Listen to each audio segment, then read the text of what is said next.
Hi, my name is Zhenjian Lu. I'm going to talk about pseudodeterministic algorithms and their connections to the structure of probabilistic time. This is joint work with Igor Oliveira and Rahul Santanan. Let me start by introducing the notion of pseudodeterministic algorithm. In a search problem, we are given some input and we need to find a solution to the input. There may be multiple solutions and we need to find one of them. If we have a deterministic algorithm solving the problem, then for every input, we will always get the same output. On the other hand, if we use a randomized algorithm, then we can say that the algorithm solves the problem if for every input, it outputs a solution with high probability. Note that in this case, we are only guaranteed that the algorithm outputs some solution with high probability, but the outputs may be different in different computational paths, depending on the internal randomness. A pseudo-deterministic algorithm is a randomized algorithm that outputs a fixed canonical answer with high probability. So if we have a pseudo-deterministic algorithm solving the problem, then it will output the same solution in most of its computational paths. And for a small fraction of the paths, it outputs something else, which may or may not be a solution. Consider the problem of generating n-bit primes. In this problem, we are given a unary input, 1 to the n, and we are asked to output a prime number whose value is between 2 to the n minus 1 and 2 to the n. There's a simple polynomial time randomized algorithm for this problem, which works as follows. It randomly picks an n-bit numbers and outputs it if it is a prime. By the prime number theorem, if we repeat this process enough number of times, we will get an n-bit prime with high probability. Notice that this algorithm may output different primes each time we run it. We can then ask, is there a good deterministic algorithm for this problem? The current best deterministic algorithm for this problem runs in time about 2 to the 0.525n. And since we do not know how to get a deterministic algorithm that runs in better than exponential time, the question is, can we get a pseudo-deterministic algorithm that runs faster than the deterministic algorithm? Recently, Oliveira and Santanan gave a partial answer to this question. They show that there's a pseudo-deterministic algorithm that runs in sub-exponential time, like 2 to the n to the epsilon for any small epsilon, and outputs a fixed n-bit prime with high probability for infinity many values of n. Let me remark that this algorithm is a pseudo-deterministic algorithm in the sense that it always outputs a fixed canonical answer with high probability for every input length. But it only succeeds on infinitely many input lengths, in which case the canonical answer output by the algorithms are primes. There are two always open questions for this result. One is, can we improve the running time to be better than sub-exponential time? Or can we make the algorithm work almost everywhere? This means the algorithm will output a fixed prime with high probability for all input lengths.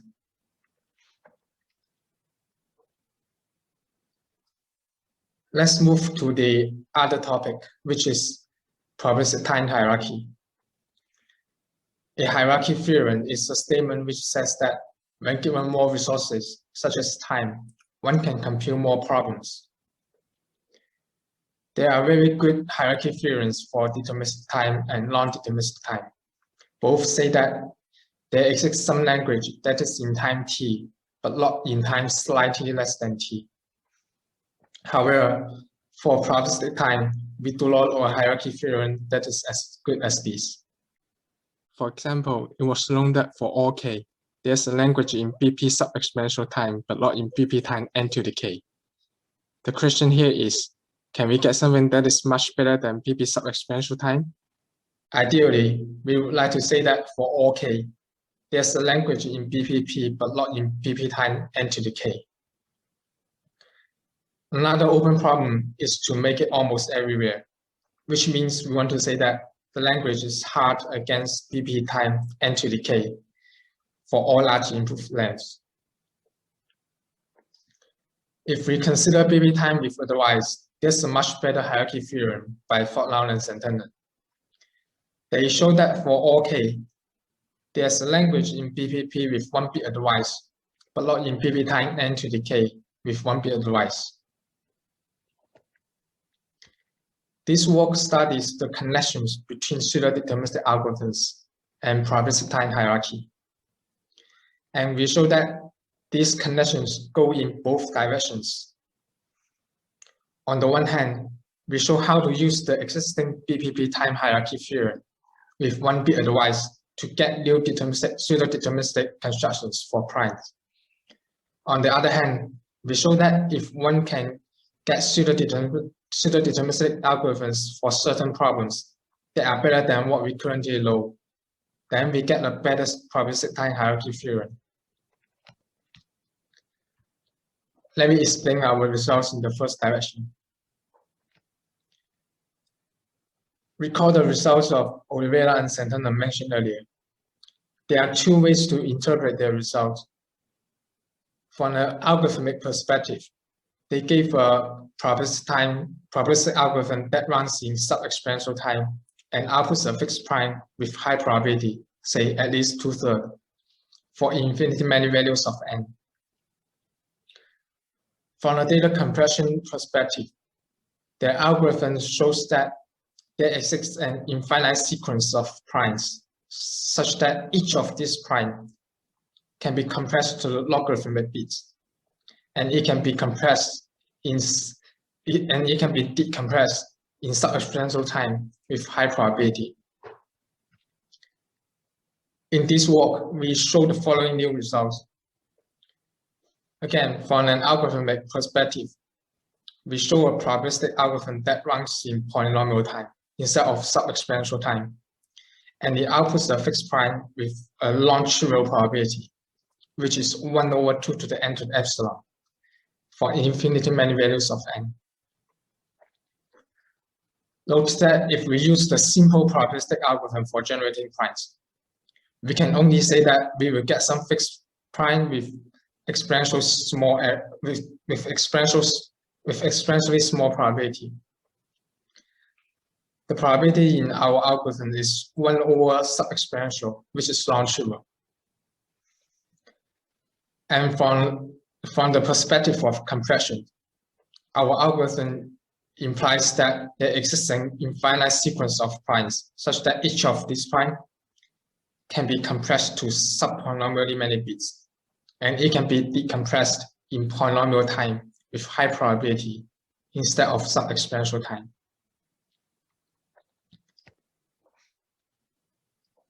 Next, I will talk about the other results in our paper, which says if one can make progress on pseudo-deterministic constructions for certain problems, then we get better probabilistic time hierarchy theorems.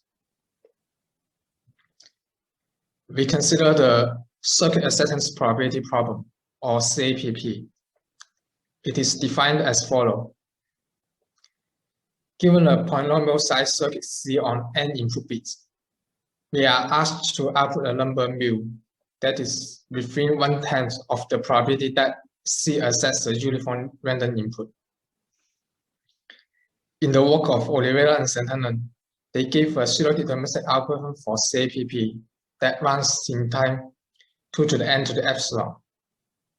And for any polynomial time sampleable distributions over circuits, the algorithm succeeds with high probability over the distributions for infinity many values of n. Here, the algorithm succeeds means it outputs a fixed mu with probability at least 2/3, such that mu is close to the acceptance probability of the input circuit. There are 3 drawbacks of this algorithm. One is that it runs in sub-exponential time.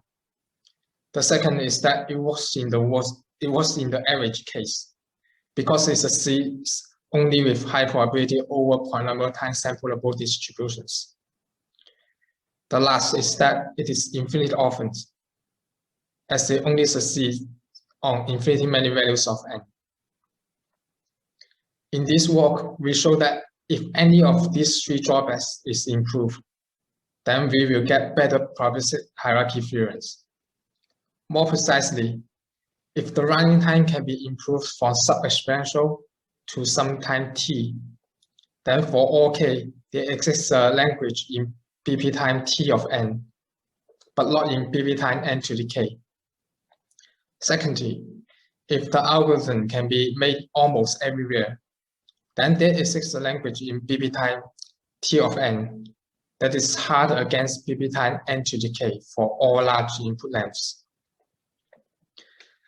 Furthermore, if the algorithm can be made to work in the worst case and almost everywhere, then there is a language in pp time t of n that is BPP hard, meaning that every problem in BPP can be efficiently reduced to it. In particular, if t is polynomial, then there exists BPP complete languages. And it is known that this implies a hierarchy theorem for BPP. We also have another result in our paper, which says that some pseudo-deterministic construction problem, which is constructing high RKT strings, is essentially equivalent to the problem of proving some strong hierarchy theorem for probabilistic time. We will not get into the details of this result because of the time constraint. For the rest of this talk, I will talk about the proof ideas of our efficient pseudo-deterministic algorithm for generating primes. To prove this result, we show a new pseudo-deterministic pseudo-random generator that is efficiently computable with 1-bit advice.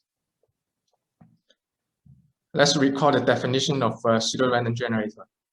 We say that a function g mapping s bits to n bits is a pseudo-random generator that fools a class of tests. If for every test t in the class, the probability that t accepts an output of g is very close to the probability that it accepts a uniform random input. For example, the class of tests can be all algorithms that run in polynomial time. The input of the PRG is called the seed, and the input length S is called the seed length. We say that a PRG is pseudo-deterministic if there's a probabilistic algorithm that, given a seed Y, outputs G of Y with high probability. Also, we say that the PRG is infinity orphaned if we fools each of its tests for infinity many values of n. Let me explain how to use pseudo-random generators to construct pseudo-deterministic algorithms. Let A be a polynomial time algorithm that assesses the set of n-bit primes. Suppose we have a pseudo-deterministic infinity orphan PRG that fools polynomial time algorithms with seed length S and running time t of n. Then we can obtain a pseudo-deterministic algorithm that runs in time 2 to the s times t of n times poly n and outputs a prime infinity orphan by doing the following. We first enumerate all the seeds and compute a PRG on each seed. Then we find the first seed for which the output of the PRG is a prime and output this prime. The characteristics of this algorithm follows from the fact that A accepts a random input with high probability. And if G fools A, then A will accept at least one output of G. Oliveira and Santana showed the existence of a pseudo-deterministic infinity orphan PRG that has seed length n to the epsilon and running time 2 to the n to the epsilon. From what we just saw, this gives a pseudo-deterministic algorithm that runs in sub-exponential times and outputs a fixed prime infinity orphan. Note that the sub-exponential running time of this algorithm comes from the fact that we need to enumerate all the seeds, which takes time at least 2 to the n to the epsilon.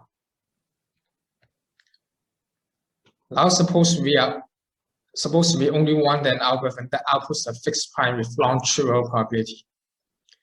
Again, suppose we have a PRG with seed length S and running time t. Then we can design an algorithm that runs in time about t of n and output some fixed prime with probability at least 1 over 2 to the s by doing the following. We first randomly pick a seed and then return the output of the PRG on this seed. The correct list follows from the observation that with probability at least 1 over 2 to the s, the random seed that we pick is the first seed for which the PRG outputs a prime. Note that in this case, we do not need to enumerate all the seeds. And the running time is essentially the time to compute the PRG on randomly chosen seed. We can then try to substitute the PRG by Oliveira and Santana into this algorithm. Unfortunately, since the PRG has a running time 2 to the n to the epsilon, we will still be getting an algorithm that runs in sub-exponential time. Therefore, in order to get a polynomial time algorithm, we need to come up with a PRG that is computable in poly-n time. In this work, we show the existence of a pseudo-deterministic infinity-orphan PRG that fools polynomial time algorithms that has the same seed length as before, which is n to the epsilon, but only runs in poly-n time, and it requires 1 bit advice. Then using this PRG, we get an algorithm that runs in poly-n time and outputs some fixed prime with probability at least 1 over 2 to the n to the epsilon for infinity many values of n. One difference here is that in addition to randomly picking a seed, we also need to randomly guess the bits for the advice, because computing the PRG needs 1 bit advice. But this does not change the probability by too much. Let me explain the high-level ideas of our PRG. Like the work of Oliveira and Santana, we construct our PRG using the hardest versus randomness framework. Roughly speaking, this framework says that if we have a hard function, then we can use it to construct PRGs. For example, from the work of Lisa Witterson and Impariaso Witterson, we know that if there is a language L that requires exponential size circuits, then there is a PRG that fools poly-n size circuits with seed length O of log n. Moreover, the PRG is computable in poly-n time given oracle access to the hard language L on O of log n bits. To compute the PRG, we will eliminate the oracle by actually computing the language. There is also another work by Impariaso and Witterson, which shows how to construct PRGs under the uniform hardness assumption. In particular, if there is a language L that is locked in BPP, then L has two properties, which are called downward self-reducible and self-correctable. Then there is a PRG that fools poly-n time algorithms infinity often. The PRG has a seed length n to the epsilon, and again, it is computable in poly-n time, given oracle access to the hard language L on at most n to the epsilon bits. Here, downward self-reducible means we can compute the language L on n bits input in randomized polynomial time given oracle access on the same language L, but on some smaller input lengths. And self-correctable means we can compute the language L's in randomized polynomial time, given an oracle that correctly computes L on a large fraction of inputs. The proof of such result goes as follows. Suppose there is some polynomial time algorithm D that is not fooled by the PRG. Then one can use the algorithm D and the two properties of the language L to get a randomized polynomial time algorithm to compute L exactly, which contradicts the assumption that L is not in BPP. In the work of Oliveira and Santana, the PRG is constructed using a win-win argument. On the one hand, if P space is equal to BPP, Then by a simple diagonalization and padding argument, one can show that there is a language in BPE that requires exponential size circuits. Using the Harless versus randomness framework, this gives a pseudodeterministic PRG that fools polynomial size circuits with O of log n seed and poly n running time. On the other hand, if P space is not equal to BPP, there is a work by Trevisan and Radan which show that there exists a P space complete language. Let's call it LTV. That is both downward self-reducible and self-correctable. And since it is P space complete, it is not in BPP in this case. Then using the Harless versus randomness framework in the uniform setting, this gives an infinity orphan PRG that fools polynomial time algorithms with seed length n to the epsilon and running time 2 to the n to the epsilon. So in both cases, we get a pseudo-deterministic infinity orphan PRG that fools polytime algorithms with seed length n to the epsilon and running time 2 to the n to the epsilon. Note that if we can improve the running time of the PRG in the second case from 2 to the n to the epsilon to poly n, then we would instead get an PRG that is computable in polynomial time. The running time of 2 to n to the epsilon comes from the fact that we need to compute the language LTV on n to the epsilon bits, which takes time 2 to the n to the epsilon. If we can replace the language LTV with another language that is more efficiently computable, then we may hope to get a better running time. This gives the question of whether we can use the probabilistic time hierarchy theorem for BPP with 1-bit advice from Fortlowers and Turner. Remember that they showed that for all k, there's a language LK that is computable in BPP with 1-bit advice, but not in BP time n to the k with 1-bit advice. An obvious issue of using this language is that it is not known to be downward self-reducible or self-correctable. So we do not know how to argue the correctness of the PRG as before. However, it turns out that this language also has some good properties, which are sufficient for us to use it to construct the PRG. Roughly speaking, the language LK is a padded version of the language LTV.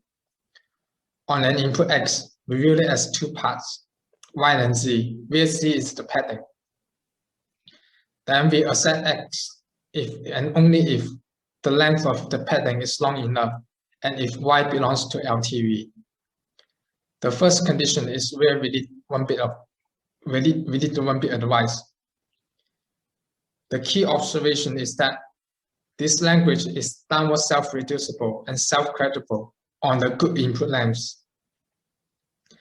And input length is good simply means the padding part is long enough.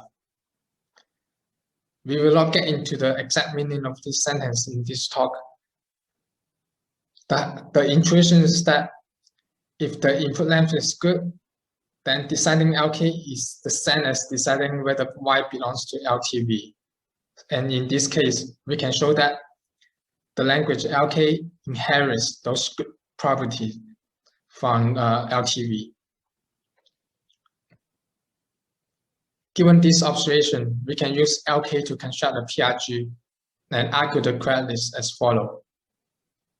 Suppose there's some polynomial time algorithm D that breaks the PRG on all input lengths. Then LK is computable in BP time n to the b for some b that is less than k, with 1-bit advice as follows. On input X, if the input length is not good, then we reject. This can be done using the 1-bit advice. Otherwise, following the analysis of previous work, we can show how to compute LK in BP time n to the b for some b. using the distinguisher algorithm D, and the fact that LK is downward self-reducible and self-credible on the good input lengths. That's all for the talk. Thanks for watching.